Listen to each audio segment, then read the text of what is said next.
వర్షం తగ్గుముఖం పట్టిన తరువాత సహాయక చర్యలను చంద్రబాబు పరుగులు పెట్టించారు. బుడమేరుకు పడిన గండ్లను పూడ్చివేతలను వేగవంతం చేశారు. వర్షం తగ్గుముఖం పట్టిన వరద ప్రభావిత ప్రాంతాల్లో పర్యటిస్తూనే ఉన్నారు. వరద నష్టాన్ని కేంద్రానికి తెలిపి నిధులు విడుదల చేయాలని కోరారు.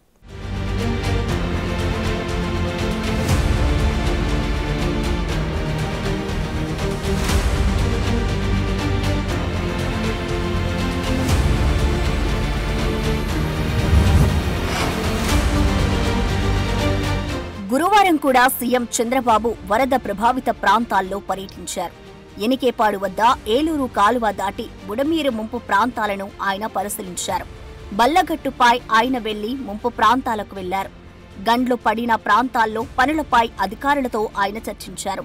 దెబ్బతిన్న పంటల వివరాలు స్థానికులను అడిగి తెలుసుకున్నారు. ఇక కేసరిపల్లి దగ్గర బుడమేరు కాలువపై వరద ఉధృతిని కూడా పరిశీలించారు.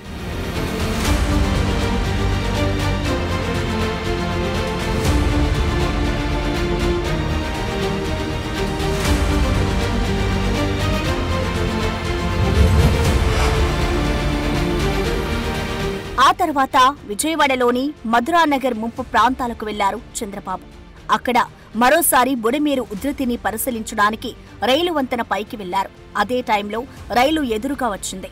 దీంతో భద్రతా సిబ్బంది అప్రమత్తమయ్యారు. చంద్రబాబుకు అతి సమీపంగా ఆ రైలు వెళ్లింది. రైలు తగలకుండా సీఎం ఓ పక్కకు నిలబడి ఉండడంతో ప్రమాదం తప్పింది. రైలు వెళ్లిపోయాక అధికారులు ఊపిరి పీల్చుకున్నారు.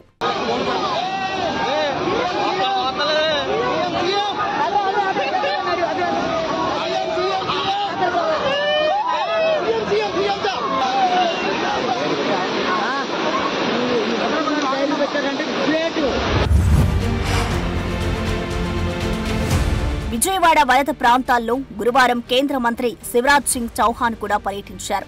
ప్రకాశం బ్యారేజ్ పటిష్టతపై ఢిల్లీలో చర్చిస్తామని ఆయన హామీ ఇచ్చారు.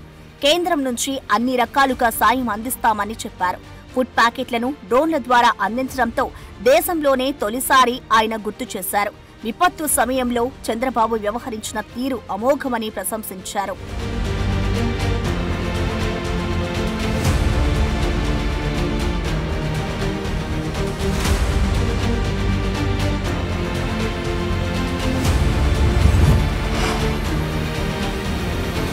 బుడమేరు కృష్ణా వరదల్లో ముంపునకు గురైన ప్రాంతాల్ని ముఖ్యమంత్రి చంద్రబాబు శుక్రవారం బుడమేరు కృష్ణా వరదల్లో పర్యటించారు. గంటన్నర పాటు ఏరియల్ సర్వే నిర్వహించారు. మొదట బుడమేరు ముంపు ప్రాంతాల్లో పర్యటన సాగింది. బుడమేరు కట్ట తెగిన చోటుకు వెళ్లి వరద ప్రవాహ మార్గాల్లో ఆక్రమణలను నిశితంగా పరిశీలించారు. కొల్లేరు చుట్టూ ఉన్న గ్రామాల పరిస్థితిని ప్రత్యక్షంగా చూసిన సీఎం గతంలో వచ్చిన ప్రవాహాలు, ఇతర సమాచారాన్ని అధికారులను అడిగి తెలుసుకున్నారు.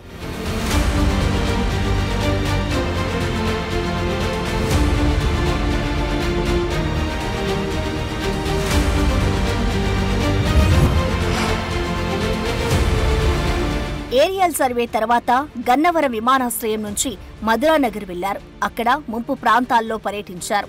కాలినడకన తిరుగుతూ సహాయ చర్యలపై ప్రజల్ని అడిగి తెలుసుకున్నారు. దుకాణాలు, ఇళ్లల్లోకి నీరు రావడంతో పలు ఎలక్ట్రానిక్ వస్తువులు, సరుకులు పాడైపోయాయని బాధితులు చెప్పారు. బైకులు, కార్లు దెబ్బతిన్నాయని స్థానికులు ఆవేదన వ్యక్తం చేశారు.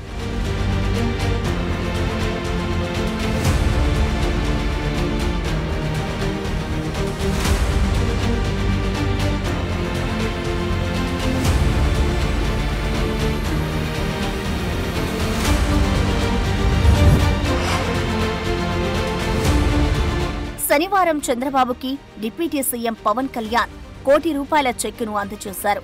వరద బాధితులకు ఆ ₹1 కోటి విరాళంగా ప్రకటించారు. 3 రోజుల క్రితమే ప్రకటించిన శనివారం ఆయన సీఎంకి చెక్కు అందజేశారు. సీఎం, డిప్యూటీ సీఎం వరదలపై కాసేపు చర్చించారు. పవన్ కళ్యాణ్ ఆరోగ్యం గురించి చంద్రబాబు అడిగి తెలుసుకున్నారు.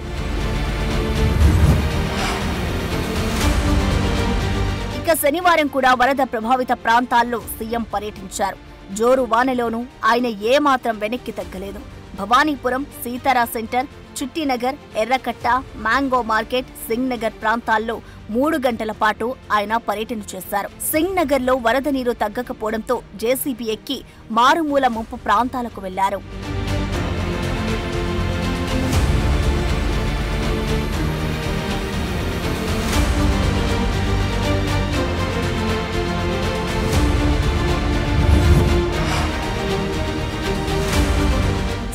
నగర్ నుంచి నందమూరి నగర్, న్యూ ఆర్ఆర్ పేట, ఓల్డ్ ఆర్ఆర్ పేట పైపుల రోడ్డుకు చేరుకున్నారు.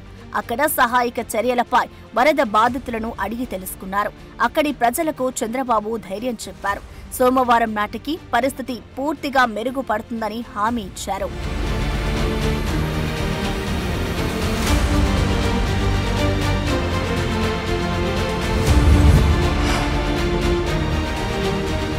వరద ముంపు ప్రాంతాల్లో పర్యటన తర్వాత మీడియా సమావేశంలో గత ప్రభుత్వంపై ఆగ్రహం వ్యక్తం చేశారు చంద్రబాబు.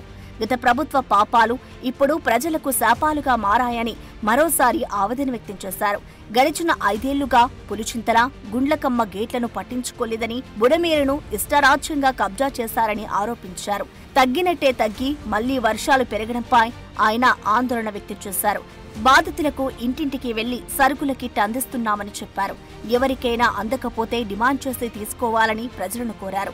వరద ప్రాంతాల్లో బురద క్లీనింగ్ కూడా చివరి దశకు చేరుకుందని చెప్పారు. సెల్ టవర్ల పునరుద్ధరణ పనులు వేగంగా జరుగుతున్నాయన్నారాయన. మొదటి విడతగా కేంద్రాన్ని 6,880 కోట్లు అడిగామని చెప్పారు. అంటే మొత్తం యాక్చువల్గా ఎన్యూమరేషన్ అయిన తర్వాత యాక్చువల్గా వస్తుంది. ఫస్ట్ మనం రిపోర్ట్ పంపించకపోతే ప్రిలిమినరీ రిపోర్ట్ మనకు డబ్బులు వచ్చేందుకు లేట్ అవుతుంది. We're requesting. నిన్న కూడా కావాలని కొంతమంది వక్రీకరించారు. Government of India finance commission ప్రకారం 75-25% ఏ రాష్ట్రానికి ఎంత ఇవ్వాలో డిసైడ్ చేస్తారు. ఆ డబ్బులు రొటీన్గా వస్తుంది. అది కాకుండా మనం అడిగే డబ్బులు ఏంటంటే నేషనల్ కెలామిటీ ఫండ్ కింద నేషనల్ గవర్నమెంట్లో మనకి ఎట్టుంటుందో ఫండ్ వాళ్ళకు ఉంటుంది. నేషనల్ కెలామిటీ డిక్లేర్ చేస్తే ఒక నామ్స్ ఉంటాయి, లేకపోతే ఇంకొక నామ్స్ ఉంటాయి. మనం అడిగేది అందరూ కొంత డబ్బులు ఏమని అడుగుతున్నాం. మొత్తానికి ఈ వారం మొత్తం చంద్రబాబు వరద బాధితులతోనే గడిపారు. ఆయన నిద్రపోలేదు, అధికారులను నిద్రపోనివ్వలేదు. దీంతో సహాయక చర్యలు పరుగులు పెట్టాయి. బుడమేరుకు పడిన గండిలు పూడిక పూర్తయింది.